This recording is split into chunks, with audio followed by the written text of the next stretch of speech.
water storage, which is one thing that I know absolutely nothing about. So I'm very excited to learn more.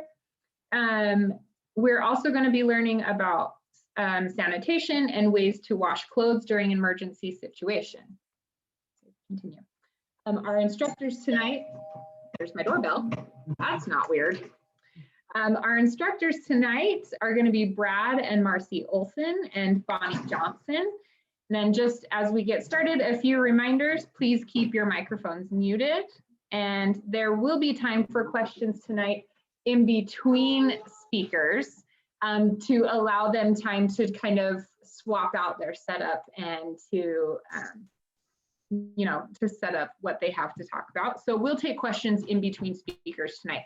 Also, please, if you have questions while they're talking, go ahead and type them in the chat box. I'll tell you how to do that. If you hover down at the bottom of the screen, you can click on the word chat. It will pull up the chat box and you can type your question, push enter, and it should pop it up so that we can see that. So please, please, please feel free to ask questions. Also, the other thing we want to ask is that if you have a skill that you would like to teach a class or a topic that you feel is relevant to emergency preparedness, that you would help us with the class, please reach out to your emergency representative in your ward. And then the last thing I wanted to say is that our classes are being recorded for YouTube. So after our class is done, if you missed part of it or you know somebody who you'd like to share the information with, you can share the YouTube link with them. So with that, I'm going to turn the time over to Brad. Okay, can everybody hear me okay? Amanda, am I good? Somebody? I'm good? Okay, thank you. Okay, so we're going to talk about water tonight. Why is water so important? The leading cause of death and illness, disaster, and man-made disasters is not the actual disaster. It is improper sanitation, unclean drinking water, and lack of drinking water.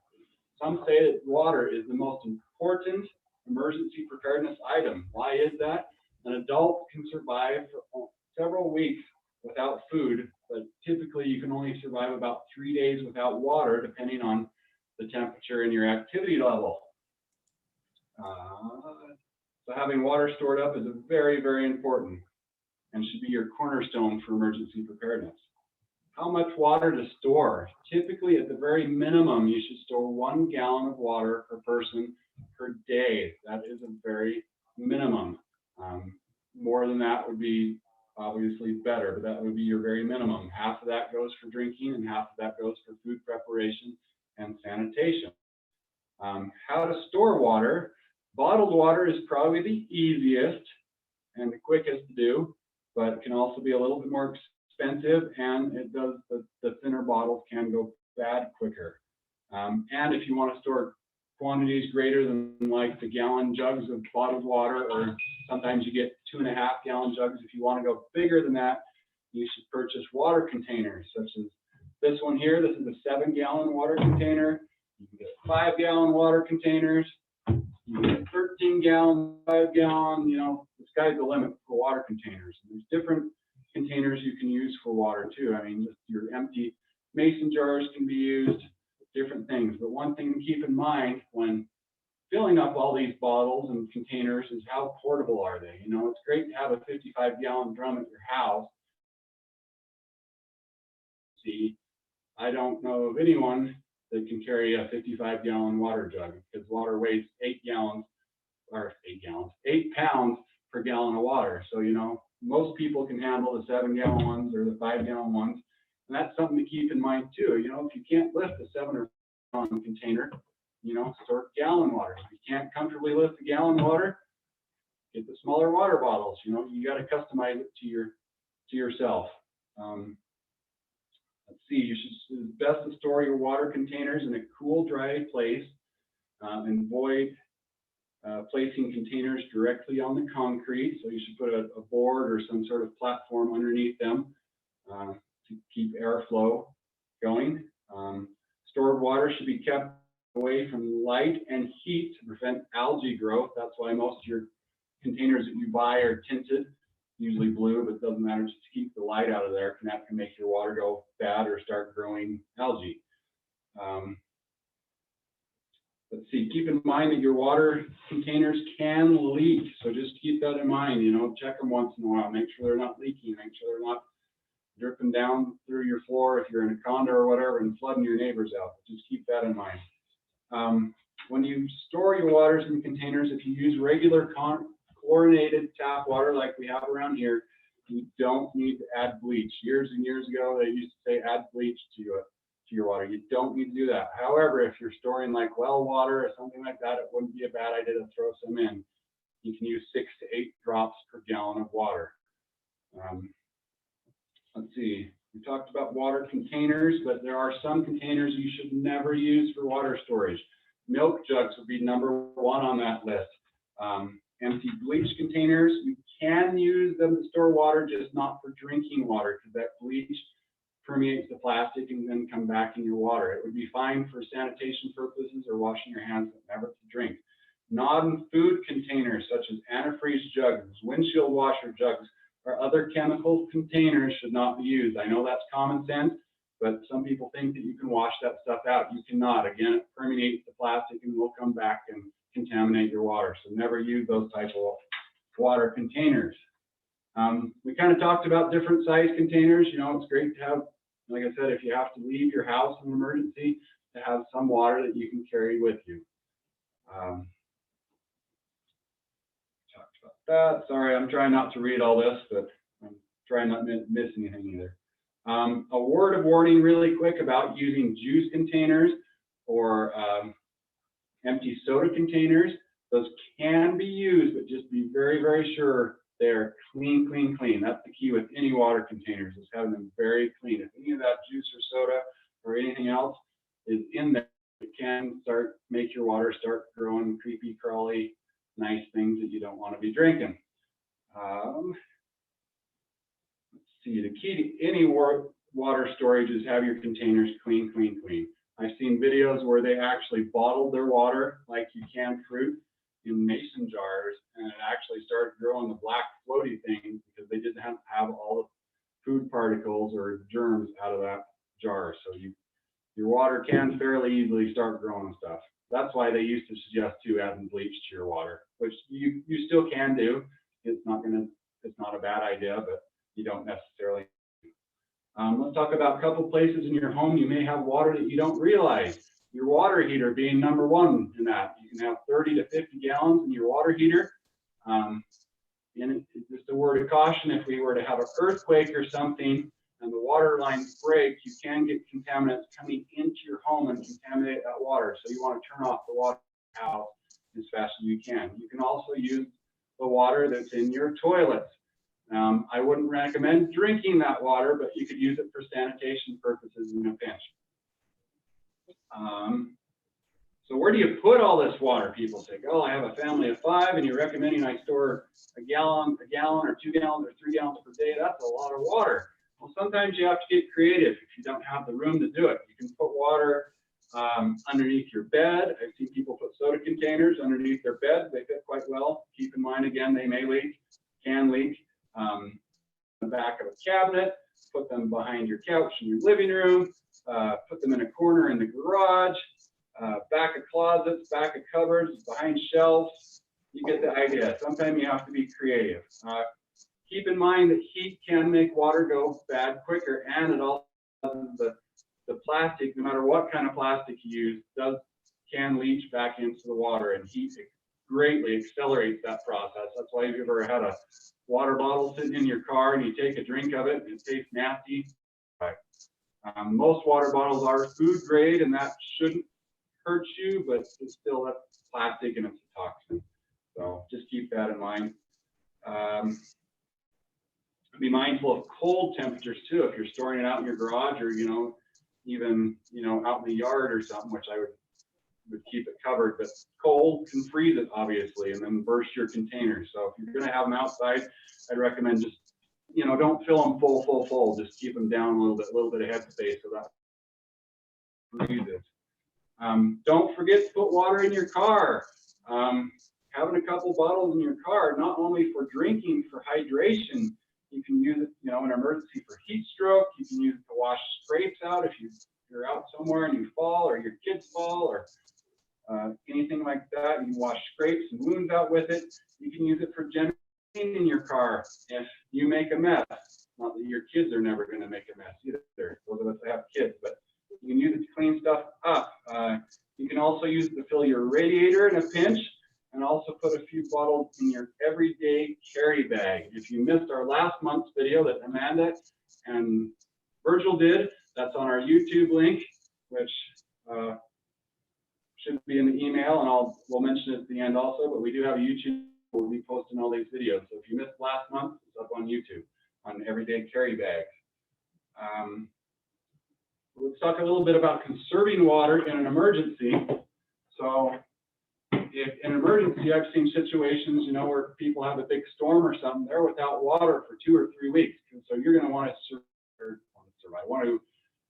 conserve, thank you, all the water you can. So if you wash your hands, use a container like this and have that water go in it, and then you can repurpose that water for sanitation or for clothes washing or stuff like that. Not for drinking necessarily, but for a secondary purpose. Conserve all that water you can. You'll get all the use you can out of it. Because water may be scarce in an emergency. Let's go over really quick water filtration and purification.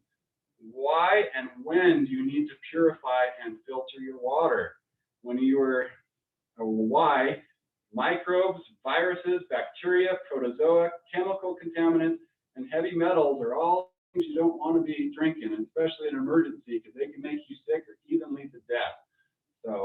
And when do you need to filter and purify your water is if you're using any water source that has not been, just lakes, rivers, streams, etc. And even the water, if it's been in your water jugs for a while, it can, like I said, if it's not stored properly, you can get the black floaty things. You can take those out through this process and make it safe again. So what you want to do first with questionable water is pre-filter your water. You can use coffee filters, you can use a towel, you can use a paper towel and bandana. You get the idea, just something to do a quick, to get the big stuff out, protozoa, leaves, or any stuff like that, to get that out. Then what you want, after doing that, you want to disinfect your water. There's several ways you can disinfect the water. Probably the most common is to add bleach, like I mentioned. You can add 6 to 8 drops of bleach per gallon of water. Make sure the bleach you're using is regular plain bleach that's 6 to 8% sodium hypochlorite. Hopefully I said that right. If you look at the back of the bleach container, I'll tell you that. You don't use the scented bleaches or the fancy bleaches, just regular old, like Clorox plain bleach. You don't have to use Clorox brand name, but pay attention to that. Also, a good thing to note is bleach does have a shelf life. I did not know this until I did research for this class. The shelf life of bleach is 6 to 12 months. So it's after that period, it starts to lose its potency. So bleach is kind of something you got to keep up on. Let's see, so that's one, to use bleach to sanitize the water. Again, your 6 to 8 drops per gallon of water. Mix it up and let it sit for a half an hour, and then smell it. If it doesn't smell like bleach or chlorine, do the same treatment again and let it sit for 15 minutes. And you want to smell that chlorine in there. If the water is, extremely full of bacteria and stuff, it'll use all the bleach up trying to get your creepy crawly things out of there, and you need to treat it again. But just make sure the water does smell like chlorine. Another method that's really easy is boiling. At our altitude, heat water for 1 minute. At altitudes above 5,000 feet, you want to boil it for 3 minutes. And that kills all your bacteria, viruses. Boiling water will not remove chemical contaminations or salt. So if you think you're going to go drink the Great Salt Lake, think again. Another way to purify your water is water purification tablets. They make ones like these. These are chlorine tablets. They also make tablets like these that are iodine tablets. They're really easy to use. Again, these do have a shelf life. Like this has an expiration date, and I'm ashamed to admit that this expired in December of 2018. So they're going, but these are in my backpack. So obviously I need to go through that. A note on the iodine tablets. If you're going to use those, anybody with thyroid problems or is pregnant, do not use iodine tablets. And anybody should not use them longer than a couple of weeks because they're not good for you. You can use a new method I found out. It's called solar disinfection. You can take a long container, make sure it's a good quality plastic container or glass container, not like the really cheapo water bottles that are really thin. Get the good ones, and no more than 4 inches in diameter. You know, so a tall little container like this would work. Fill it full of water. Leave yourself some headspace again. Shake it up a lot, and then put it out. Put the lid on. You want to get the oxygen in there. Put the lid on. Put it out in the direct bright sun for 6 hours. That's Mother Nature's ultraviolet purification process. That will take all the critters out of it too. You can search that on the internet, more information on it. Solar disinfection or sun disinfecting of water. That's another method. Again, cheap bottles. Keep in mind that cheap bottles can leach plastic into the water. Keep that in mind. Let's go, last thing, let's go through water filters really quick. Keep in mind, most water filters do not filter out viruses. Let me say that again. Most water filters do not filter out viruses. They filter out bacteria and everything else, but not viruses. To get rid of the viruses, you need to be doing the bleach or the tablets or boiling to get those viruses out of there. Couple filters that I have, the Berkey filters are great for home. You put the filter water in the top here and it goes through the filters and it goes down the bottom. Some of them have spigots on them. They start at about $250, so they are kind of pricey, but they're very good.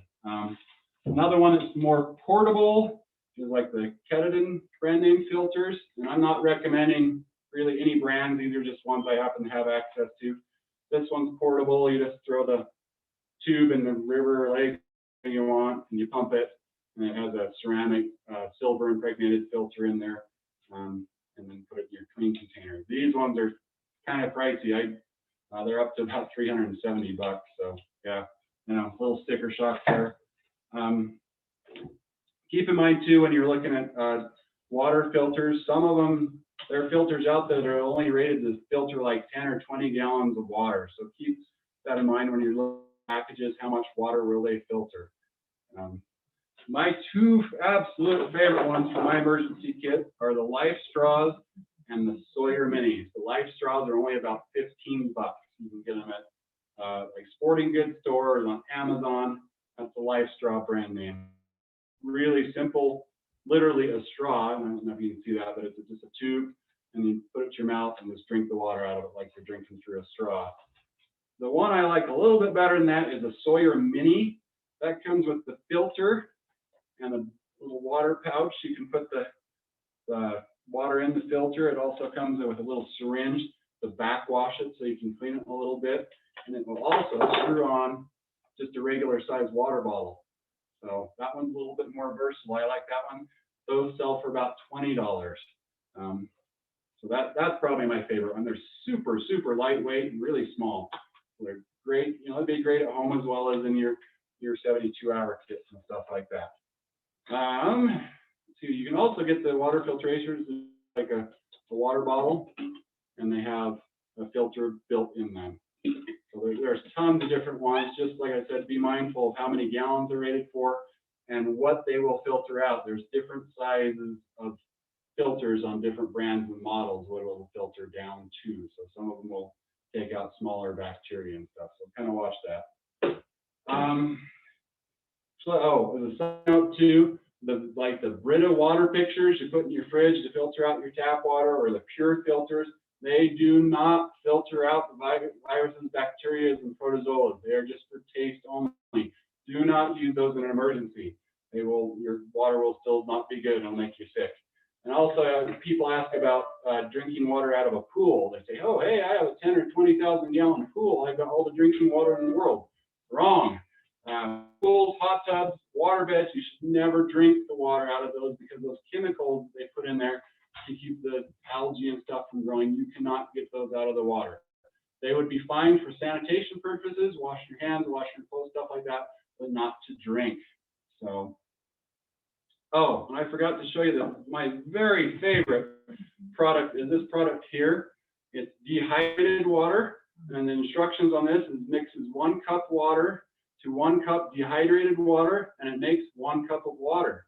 And if you believe that, I have a whole semi-truckload of this I will sell you. But it's a little gag thing I bought at Emergency Essentials years ago.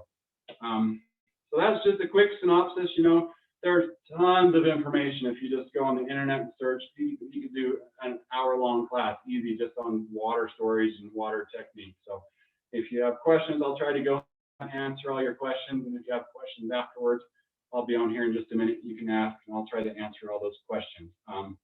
So if this is overwhelming, it's like everything else with emergency preparedness. Start with what you have and start small and build from there. Something is better than nothing. So the challenge for me today is get some water stored up because you never know.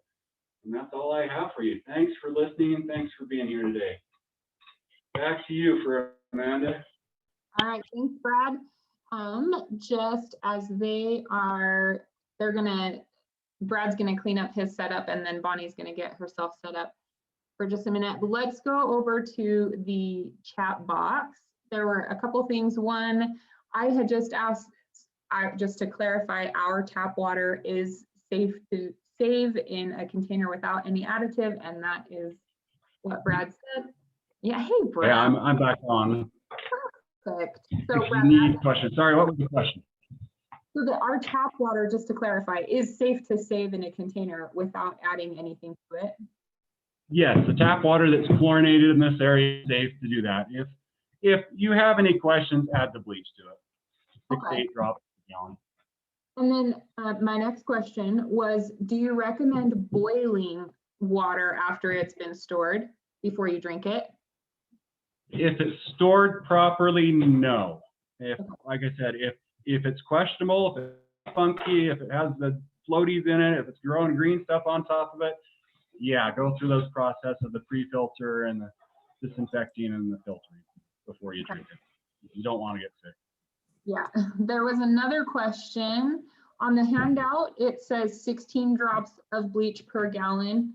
And so there was just a question, a point of clarification on that. Okay. If you're using the 6 to 8% of the sodium, I don't know how to say that, hypochlorite, because the main ingredients in bleach, it's only 6 to 8 drops per gallon of water. If the water is questionable, you can add more, or you can repeat the process like I talked about. Okay. Karen Carter made the suggestion that easier to store and shelf life is much longer, and they can be. They are. I was gonna talk about those. They're great, but a word of caution: if you're going to use those, the stuff's caustic. It can do some damage if kids got a hold of it. I mean, like I said, it's great. Yeah, it's got about a 10-year shelf life on it. It's pool shock, is what it is. And yeah, you can use that also. Some people say you shouldn't use it in drinking water, but I've heard many say that you can. And like a pack of that pool shock will treat like 10,000 gallons of water. It's insane how much of that. So yeah, that's a great thing to have on hand. Just keep in mind it's caustic. You can burn your hands. It's a little bit dangerous. I heard a story of they actually stored it with their Berkey, their metal water filter, and it actually, over the period of like 2 years, it got out a little bit and it corroded that whole thing and ruined it.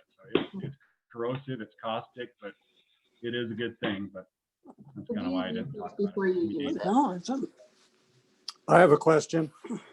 Go for it. So if I buy like a 36 container of water, like at Costco or someplace like that, for storage, how long can it be stored without having to replace it? That's a good question. So there is a date on the bottle. However, that's kind of an open question. It's at least to the expiration date on the bottle. realistically, yeah, if it's in your basement in a cool, dry place, you can go longer than that. There's a few reasons they don't store that long term is because that plastic is really thin and the plastic will actually start breaking down. So anyway, we're going to go back, note your questions or put them in the chat. Bonnie's ready to go. And we'll after Bonnie and Marcy are done, we'll stay on as long as needful and answer questions. And I'll try to go back and answer questions in the chat too. So I am going to turn it over to Bonnie here. Just 1 second. And just while he's doing that, I did link the Sawyer Mini that Brad mentioned. There is a link to that on Amazon in the chat box if anyone's interested in looking for that.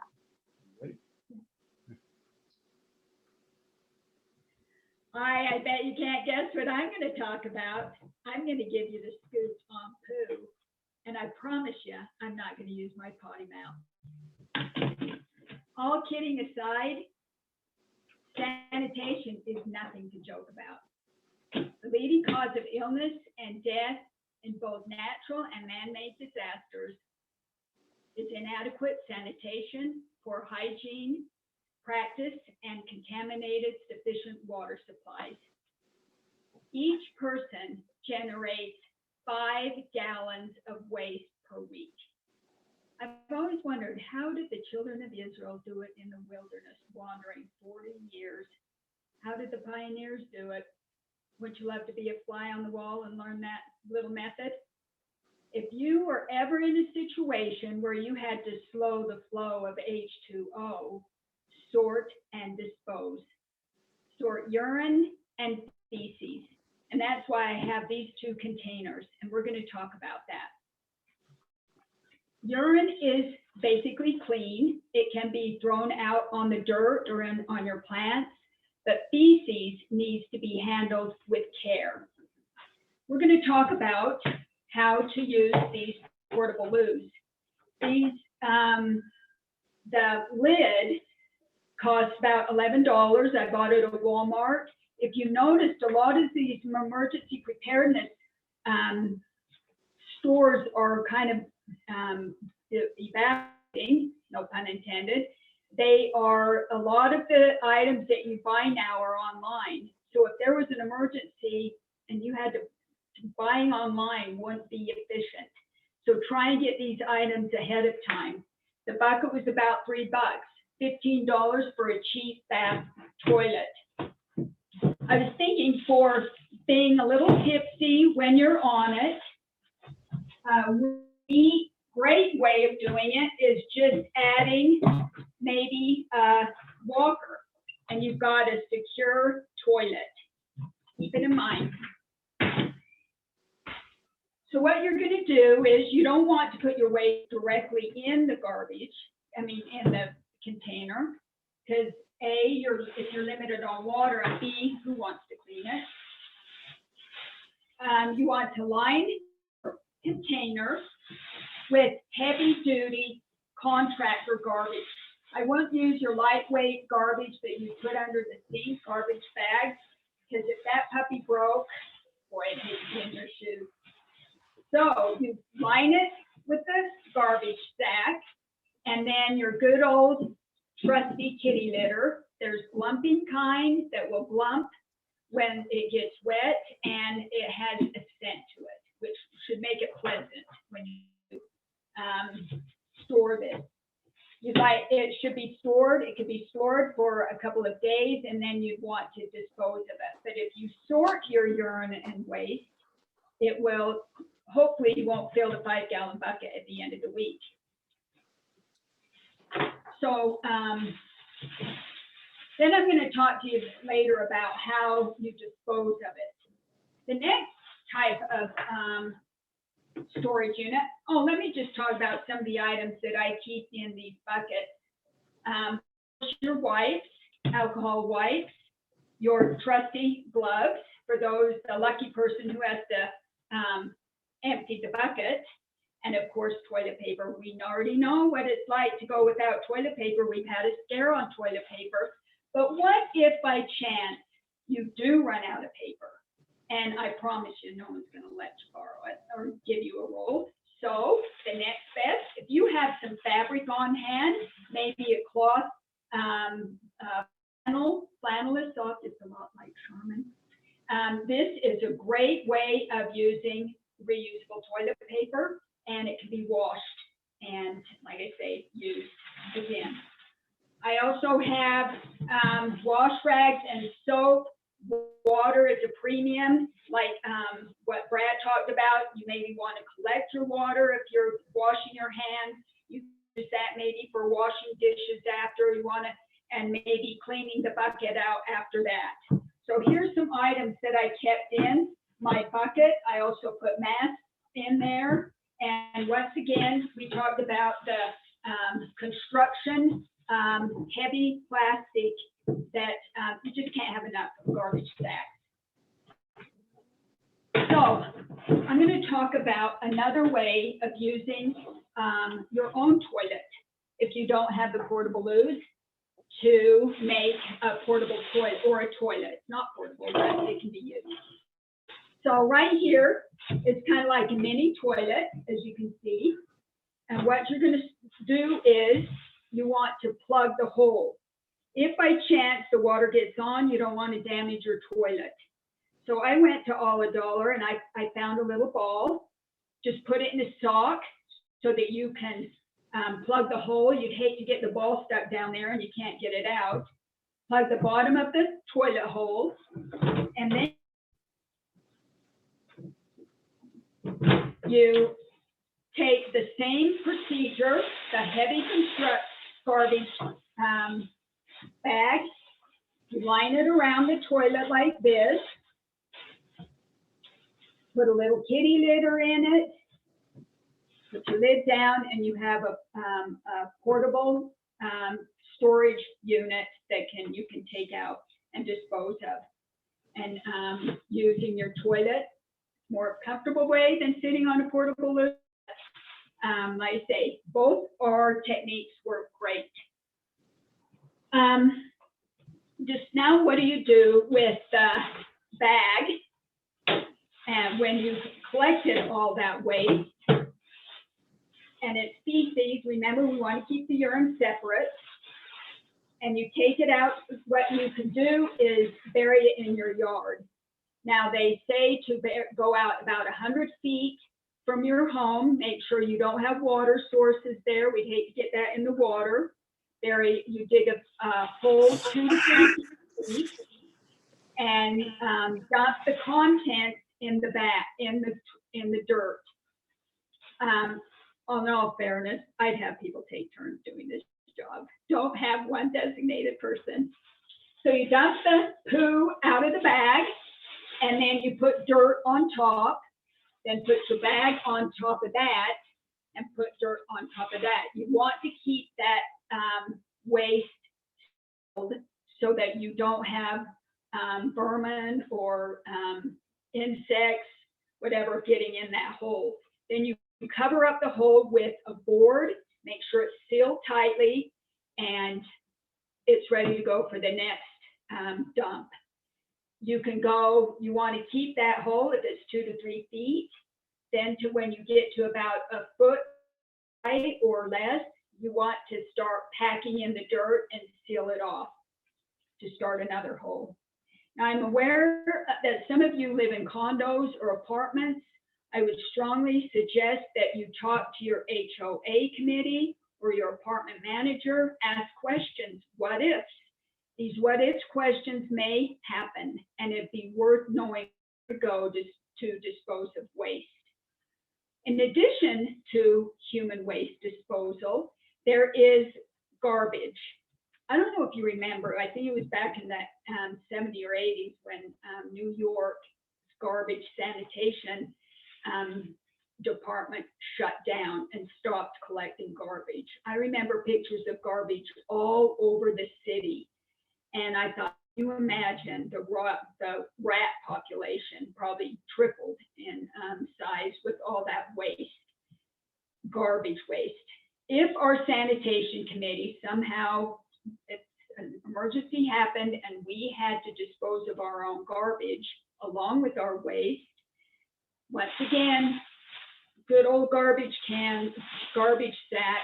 You want to sort your waste too. You keep wet, meat, things that will spoil in a garbage sack. You want to wrap that tight so insects and animals can't get in it. It'd be great if you had another spare garbage can that you could store that in. Other items like peels, vegetable peels, and fruit items that have fat in them can be mulched into the dirt.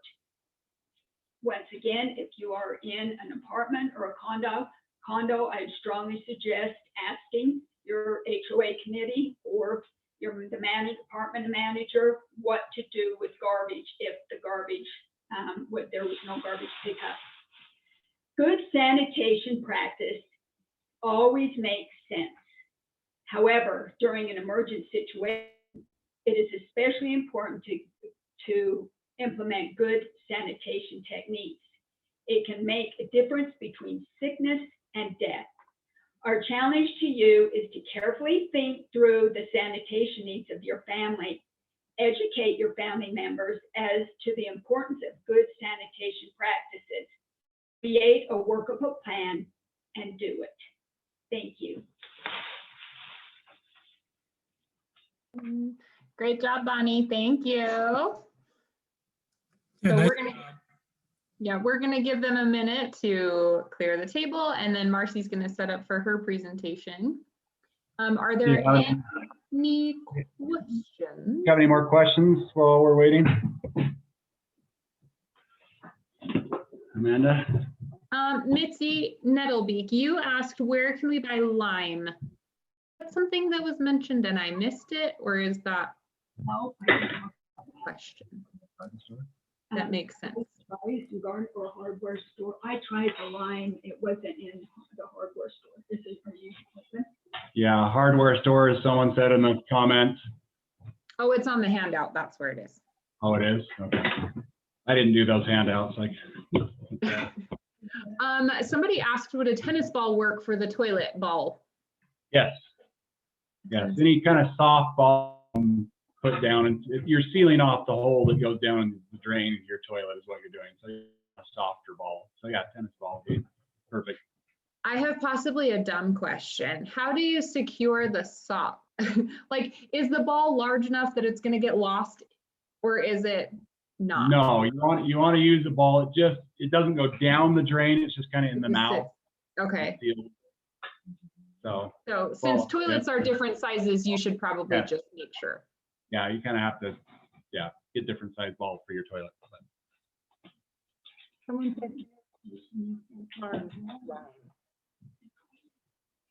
Oh, Ken Jones. Hi, Ken Jones.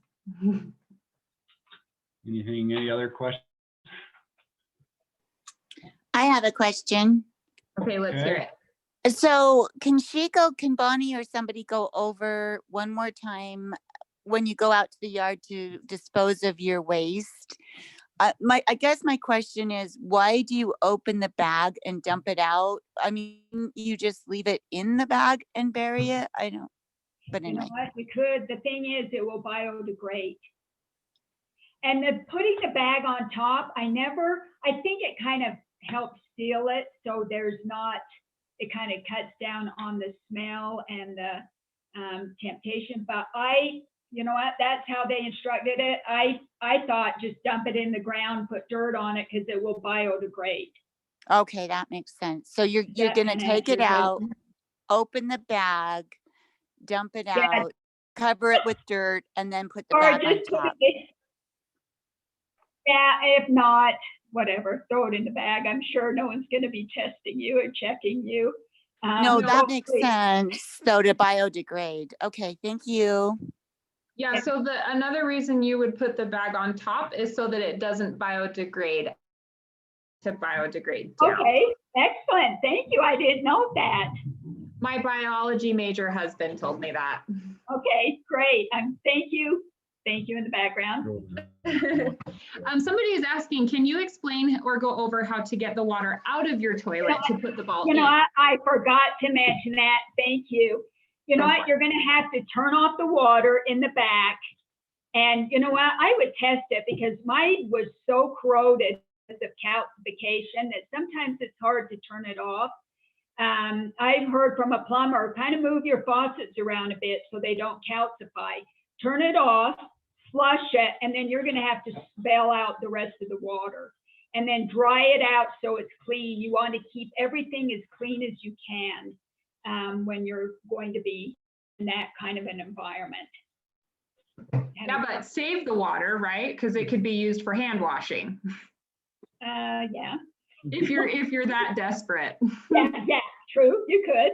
Hope you have clean toilets. I used to clean diapers in toilets, so I was always really careful about keeping toilets clean anyway. So, yeah. All right. Are there any other questions before we move on to Marcy? Okay.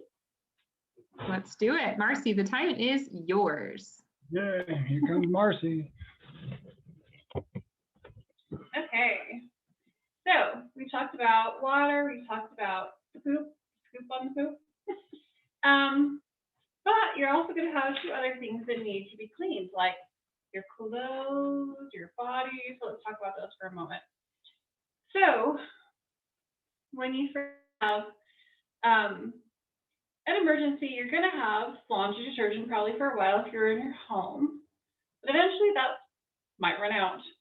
So this is a good recipe to have on hand. Bonnie had this really cool kit that comes with all kinds of fun stuff.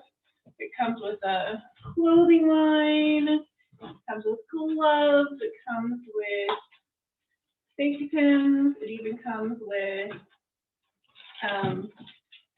a bag and some bleach, little tablets. It has this nifty, funky little plunger thing that agitates it really well, this bucket, and then lid, so that you're not sloshing it all over the place as you're doing it. But you don't have to have something this interesting and cool and amazing. A bucket is great because then you can actually reuse it. You have a place to have that water. And you could even use a clean plunger if you wanted to agitate it. So the big thing that it comes with that is really cool and might be a good thing to just have on hand, period, is these three items. So you have your borax. This is baking soda, but it is washing soda.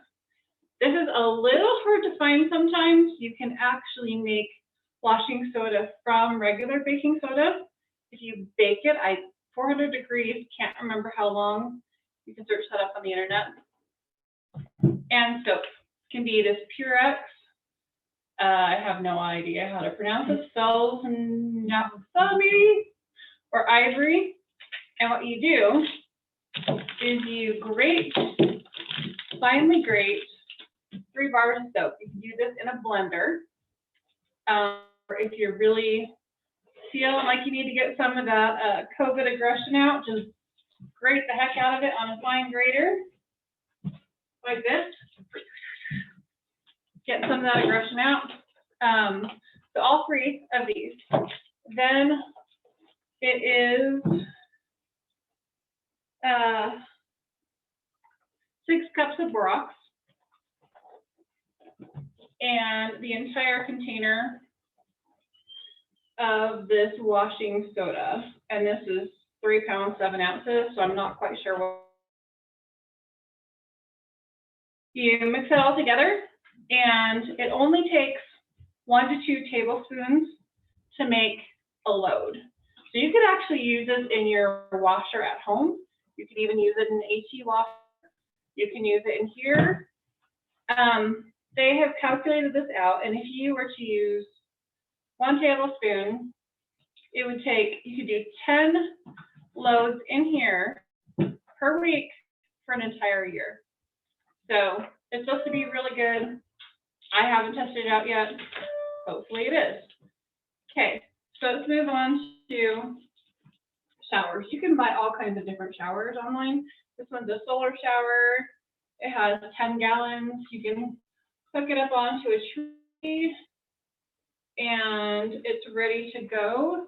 There are also tons of things you can find on the internet. It can be as simple as taking a water jug and poking holes into it and covering the holes. Someone else also shipped one of these that has a spout, an on-off spout. And they, one of those like water pour containers, what's the watering container? Water I have a hard time remembering that. It has like a cool little spout. garden watering can. Yeah, you can look it up and stick it right into here, and then you have a shower head and turn it on and off. Hang it up in a tree, you're ready to go. So lots of creative ways to use that water and make it last as long as possible. After you have washed in here and done your clothes, you can use that water again for washing hands. I would use it for drinking, but a lot of these water solutions can be used again. That's all I have for you. Perfect. Thank you, Marcy. We had, we Googled it, and to make washing soda, you can bake it at Google's talking to me. You can bake it at 400 degrees until it doesn't clump. That's what Google said for how to make it. Are there any other questions about washing clothes or showers? Marcy, have you ever tried to use the washer plunger, or Bonnie, have you ever tried to use it? No. Oh. Bonnie's gonna answer, hang on. No, I haven't yet. I'm not much of a camper, but I do have to say, if you do use a plunger, I was reading up on it, you need to poke holes in it, and that helps give it more agitation. I can see it really helps foam it up and kind of give more, soap suds when you're agitating it with those toilet plungers. Yeah, okay. Would you please share the recipe for making the detergent one more time? I got it. So 1 box of the 76 ounce of borax, 4 bars soap grated. No, 3. 3, this is 4. They just give you an extra one. Oh, sorry. 3 bars of soap grated. I was just corrected. And 1 box of those super washing soda, which is 55 ounces, and 1 laundry, in a bag. Mix it in a bag. So. Okay. Bonnie, where did you buy the washing plunger? That's what we're going to call it. That whole unit I bought, sorry, I can't think of it. I have she's a little gal down in Sandy that has a preparedness site that she sells these items. That bucket with everything in it that Marcy showed, this was several years ago, it's like $75. You could probably put one together. In fact, it would be easy to put it together with those screwable lids off and just cut a hole. Let me just show you. We'll show you how it works. So you'd want a gamma lid? Gamma lid. So gamma lid. Yeah, you could make one pretty easy. So this kit I just looked up recently, just a couple days ago. It was on Prepare My Life. Right now, that kit is between $85 and almost $100. So you can, you can take like a bit. A drill bit. A drill bit, yeah. So these are gamma lids. They come with the lid, and then they come with the ring to snap on your bucket. I haven't bought them in a long time, but they used to be about $7-8 at Winco, or I believe Macy's at one point had them too, or I'm sure you can online. But it comes with the lid and the ring, and you screw it. They're great for food, for storing food and stuff too. But yeah, you can drill the hole and then use that plunger, or I don't know, some sort of plunger you could make, Worst case scenario, I was thinking you go old school and just use your hand. But, yeah. The And if point you're is not, to make sure that you agitate it really well, and so that it's not just like the same thing going up and down. It's actually moving around in there. yeah. And if you only have a small bit of wash to do, a Ziploc bag works really great too, for just a really tiny, small amount of things. Somebody asked, why not just use the regular toilet and just pour water to get rid of the waste?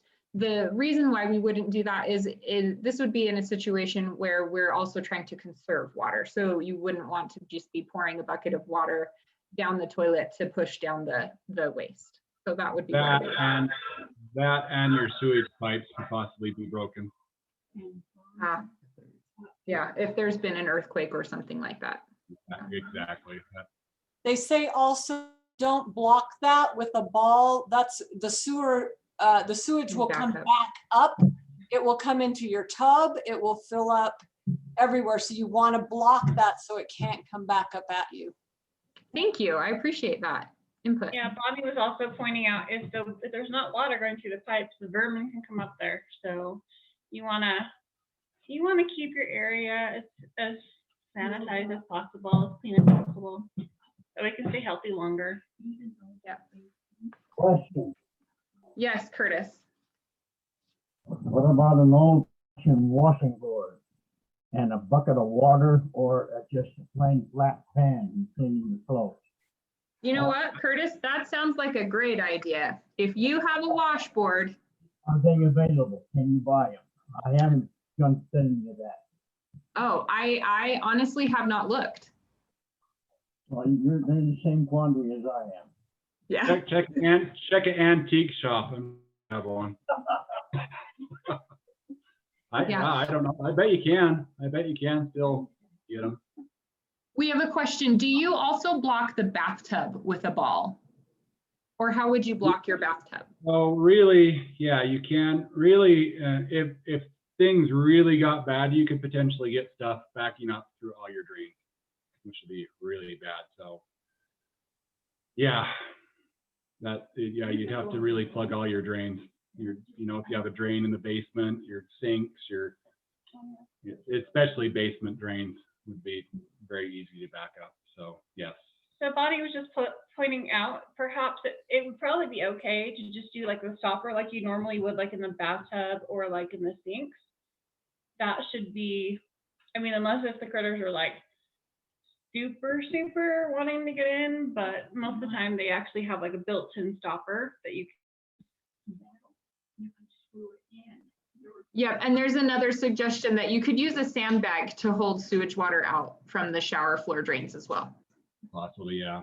Or there's, I don't know, someone was mentioning you can get rubber expansion plugs where you turn them and they expand out. You can get those in any size. So.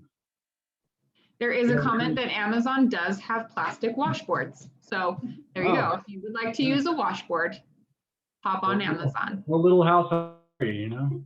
Yeah. Thank you for the information, whoever did that. Thank you. Yep. Are there any other last minute questions before we wrap this up? You can feel free to unmute your microphone if you would like. You can type it in the chat box. Well, let me say something really quick. If you have questions, contact your ward emergency specialist. If for some reason you can't get a hold of them, you can call me. I have an email address set up as murrayprepcommunity@gmail.com. Feel free to email me with any questions. Perfect. All right. Well, we want to thank Brad and Bonnie and Marcy for their presentations today on sanitation in the event of a natural disaster or an emergency. I also want to remind you our next meeting will be on Thursday, March 11th at 7 p.m. All of our meetings will be held on the second Thursday of each month. So what's that? Can I say one more thing? Yes. We're also looking for people with skills that would be willing to teach classes. Also, I know we have one person with medical, but we could use another person that has medical skills, or, if you have any skills that would definitely apply to emergency preparedness, please. Yeah, and then another thing we had mentioned was that if anybody had interest in ham radio certification, if they wanted to, Yeah, if they had interest in that. please contact me on that. Who was that said that? Paul? Is that Paul Singleton? Paula. It says Or Paula Paula. Zinni. Paula, what is your name? And I Oh, can it's tell Paula Manwaring. Hi, Paula. Okay. you. Yeah, anyone that's interested in that, either email me at that Murray Prep Community or give me a call. I'm in the 20th ward. If you're Okay. also interested in being a block captain, or because we're looking for people so that if there is an emergency, we can get a hold of our neighbors, everybody in the community. We can make sure that our communities are safe. If you're interested in being one, we would love to hear from you. So that Yes, can we make sure you get absolutely set would. up. Yes, and what is our topic for March? I think we're going to do first aid medical. First aid medical. Okay, so March 11th, 7 p.m. we'll be doing first aid / medical. Brad, one more time, would you please repeat the email address? Yeah, 1 second. Or I can type it in the chat box. Sorry, I'm writing down Paula's address. I'll give you a call, Paula, and if anyone's interested, yeah, the email address is murrayprepcommunity@gmail.com. That goes right to me. I made it. But if you have any questions about ham radios, emergency preparedness, please reach out to me. Want to volunteer? Yeah, want to volunteer? That too. We'll hook you up. Amanda, Yes, ma'am. I thought we were doing a class on earthquake preparedness in March. And then We have not heard from the person that we would like to teach that. So okay. unless it could go either way at this point, but Okay. if we get up with him, but Okay. either earthquake preparedness type thing or first aid. That may be April, depending on, yeah. Yep. All right. Well, thank you again, everyone, for being here tonight. If you want to share the YouTube link with friends who have missed out tonight, we will make that available. And someone was asking for that. What is it? Is it Little Cottonwood? Sam, what is the name of our YouTube channel? It is Little Cottonwood Emergency Preparedness. If you just search that on YouTube, you can find it. I'll drop a link here in just a second. Let me pull it up.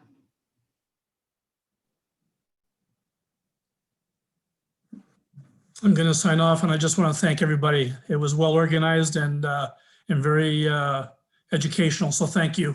You're welcome. Thank you. All right. Thanks, everybody, for coming. You can go ahead and look in the chat box. Sam's going to link the YouTube. Well, I put the name of the YouTube channel. Also, the email address is there. And we just want to thank everybody and have a great night.